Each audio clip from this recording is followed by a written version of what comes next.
कुछ भी करेंगे। 26 ये मसनद हमारा होगा, कुछ भी करेंगे, कुछ भी। मैं होम मिनिस्टर साहब के सामने बोल रहा हूं, कुछ भी के अंदर बहुत सारे मतलब छुपा हुआ है।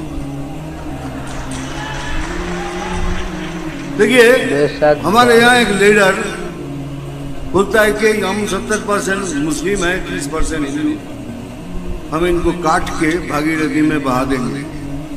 अगर आपको किसी मुसलमान से निजी दुश्मनी है तो वो दुश्मनी आप अपने में सलटिए ना। आप लोगों के बीच में आकर हिंदू मुसलमान क्यों कराते हैं? अगर कोई आपके धर्म या आपके खिलाफ बोला है, चाहे वो हिंदू हो या मुसलमान, तो आप उस पर केस करिए ना। हमारे मुल्क में संविधान है, कानून है, आप कानून का सहारा लीजिए ना। आप ये क्यों बोलते हैं कि हम कुछ भी करेंगे, कुछ भी करेंगे? वाह, क्या बहाना है। धर्म की आड़ में दुकान चलाने के लिए अच्छा तांडव है आप लोगों का। अभी सुनने वालों से गुजारिश करता हूँ कि आप लोग अल्लाह के लिए ऐसी बातों को विरोध करिए। उन सभी लोगों का विरोध करिए जो लोग समाज में आपस में नफरत फैलाता है। मुअज्जज़ सामीने इकराम, आज का वीडियो में हम देखने वाले हैं मुफ्ती सलमान अजहरी उन लोगों के बारे में क्या कहते हैं जो लोग इस्लाम के खिलाफ हमेशा आवाज उठाती है। इसी फिराक में लगा रहता है कि कब इस्लाम को हम मिटाएंगे, कब हम इस्लाम को मिटाएंगे। हम इनको काट के भागीरथी में बहा देंगे। जो आप अपने मोबाइल की स्क्रीन पर मेरी साइड में एक तस्वीर को देख रहे हैं, मिथुन चक्रवर्ती साहब, बखूबी आप जानते होंगे, काफी मशहूर चेहरा रहा है। ये फिल्म इंडस्ट्री से इनका काफी गहरा ताल्लुक रहा है और अब ये किसी लायक नहीं रहे। अब ये बुढ़े हो गए ना, तो किसी लायक नहीं रहे। अब इन्होंने बीजेपी ज्वाइन कर ली है, जो हिंदू मुसलमानों का सबका प्यार बटोर करके इन्होंने जो संपत्ति जमा की है, उस संपत्ति को बचाने के लिए अब इन्होंने बीजेपी ज्वाइन कर ली है। आपने इनकी मूवी ज्यादातर इनकी फ्लॉप ही रही है, आप ये भी जानते होंगे। फैन फॉलोइंग है इनकी काफी, हिंदू मुसलमान सभी देखते थे इनकी मूवी, लेकिन ज्यादातर तो इनकी मूवी फ्लॉप ही रहा करती थी। लेकिन आपने इनकी जबान से कभी भी ऐसी गलाजत नहीं देखी होगी निकलती हुई, कभी भी इनकी जबान से इस तरह के जुमले नहीं सुने होंगे जो इन्होंने कहा हो कि साहब मेरी मूवी सिर्फ और सिर्फ हिंदू ही देखेंगे, मेरी मूवी कोई भी मुसलमान ना देखे। उस वक्त तो खूब जम के इन्होंने प्यार बटोरा उस हिंदू मुसलमान सिख ईसाई सबका, हिंदुस्तान भर से। लेकिन अब इस तरह की गलाजत बकते नजर आ रहे हैं, इस तरह मुसलमानों के खिलाफ जहर उगलते नजर आ रहे हैं, इस तरह ये भौंकते नजर आ रहे हैं, सिर्फ और सिर्फ अपनी संपत्ति को बचाने के लिए। हम सब समझते हैं अच्छे तरीके से। मिथुन चक्रवर्ती साहब, आप किसकी जबान बोल रहे हैं? ये कौन बोल रहा है? ये जबान आपकी है, ये बोल कोई दूसरा रहा है। बड़ा प्यार बटोरा आपने अभी तक, तो जब आप जवानी थी आप पर, आपने कभी नहीं कहा इस बात को कि साहब मेरी मूवी सिर्फ हिंदू देखें। आज आप किस तरह का जहर उगल रहे हैं? आपने कभी नहीं कहा कि मुसलमान मेरी कोई भी मूवी ना देखे, मुसलमान कभी भी नहीं कहा, लेकिन आज आप किस तरह की बात कर रहे हैं। मेरी आप लोगों से गुजारिश है, पहले आप इस वीडियो को देख लें, उसके बाद मैं चंद बातें और करूंगा। मेरी बात को मुकम्मल सुन करके जाएं, मैं क्या कहने जा रहा हूं इनके ताल्लुक से, मैं क्या जवाब मांगने जा रहा हूं इनसे। पहले इस वीडियो को देख लें आप, शायद आपने ना देखी हो, उसके बाद भी मेरी गुफ्तगू सुन करके जाएं। আমি কথা দিলাম 26 वो मसनद हमारा होगा। अच्छा,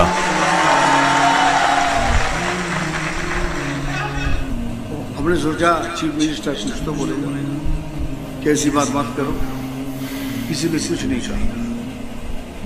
लेकिन हम चीफ मिनिस्टर नहीं है, लेकिन हम तो बोलेंगे तुम काट के भागीरथी में फेंक दोगे, लेकिन एक दिन आएगा जब हम तुमको काट के भागीरथी में नहीं, तो भागीरथी हमारी माँ है, पुण्य माँ है, तुमको तुम्हारी जमीन के अंदर तुमको फेंकेंगे उधर।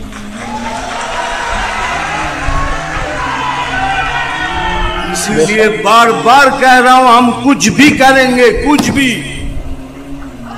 हमको वो कार्यकर्ता चाहिए जो सामने आके लड़ेंगे, हमको वो कार्यकर्ता चाहिए जो सीना तान के बोलेंगे मार साला, देखता हूं तेरे में कितनी गोली है। लेकिन साथ साथ ये भी बोल रहा हूं, हमको वो कार्यकर्ता नहीं है जो पैसा लेके काम कर रहा है। आपसे हम हाथ जोड़ के विनती करते हैं, आप तीनों मुंह जुड़ जाइए, बीजेपी छोड़ दीजिए। पैसा लेके बीजेपी पे मत बनिए, पैसा लेके बीजेपी मत बनिए, माहौल खराब हमको नहीं चाहिए। लेकिन आज मैं बहुत बड़ी बात बोल के जा रहा हूं आपके सामने, तो भाई लाख सुन लो, अगर आप हमारे झाड़ का एक फल तोड़ोगे तो हम अपने झाड़ का 4 फल तोड़ देंगे। यही बात है, यही सच्चाई है, नहीं तो हम कभी जीत नहीं पाएंगे, ये हमको मारेंगे। देख लिया आपने, किसने कह दिया मिथुन चक्रवर्ती साहब आपसे कि सबसे पहली चीज तो यह है, आपसे किसने कहा कि 70% मुसलमान है? तुम्हारे पार्टी के तो लोग, ज्यादातर लोग तो यही कहते हैं कि मुसलमान 15% है हिंदुस्तान के अंदर, लेकिन तुमसे किसने कह दिया कि 70% है? दूसरी चीज यह है कि मुसलमानों को दफन करोगे तुम, मुसलमानों का तुमसे एक नाखून नहीं कट सकता। ये उंगली दिखाई दे रही है, नाखून तो दिखाई देता होगा, सबसे पहले मेरा नाखून काटिए आप। हाँ, और औलादे भी होंगी आपकी। ये गरीबों को मत बर्बाद करो, गरीबों को मत पीसो, ये गरीबों को मत लड़वाओ आपस में, मत मरवाओ, मत कटवाओ गरीबों को। अपनी औलादों को क्यों नहीं भेजते हो मैदान में? भेजो, सबसे पहले मेरा नाखून काट करके दिखाओ, मुसलमानों को दफन करोगे जमीनों में तुम। कितना नीच और कितना गिरा हुआ इंसान निकला यार ये। पहले तो बहुत मजे लूटे, पहले तो कभी नहीं कहा इस बात को कि मेरी मूवी सिर्फ मुसलमान ना देखे, हिंदू देखे सिर्फ, पहले तो इस तरह की कभी भी बात ना कही। हम सब अच्छे तरीके से समझते हैं मिथुन चक्रवर्ती साहब, ये जबान आपकी है, लेकिन बोल कोई और दूसरा रहा है।